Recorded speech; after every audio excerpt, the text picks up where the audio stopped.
Hi everyone, welcome back to the channel. In today's video, I will show you how to fix the failed to fetch data error in Worldcoin app with quick and simple methods. So without further delay, let's get straight into it. So first of all, you need to open your Worldcoin application. Then when the failed to fetch data message appears, the common reason is a bad network.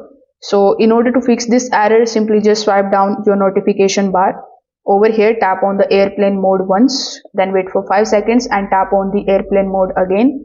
So this is going to refresh your mobile data.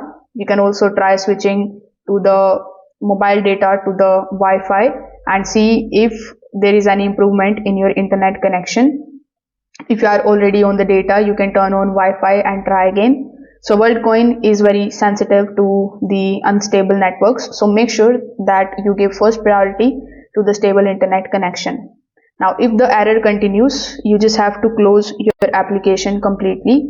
Now simply open the settings of your device.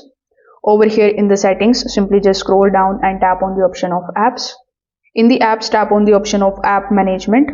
Now use the search bar here on the top and search for World app.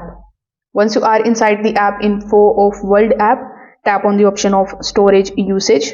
Then tap on the option of clear cache. Do not press the clear data option, only the clear cache option should be there.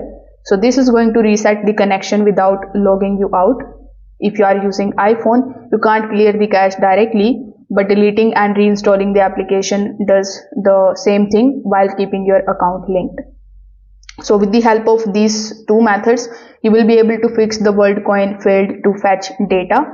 If both of these methods aren't working for you, you can just simply go to the Play Store or App Store and look for the Worldcoin application. Make sure that you download the latest update of the Worldcoin application.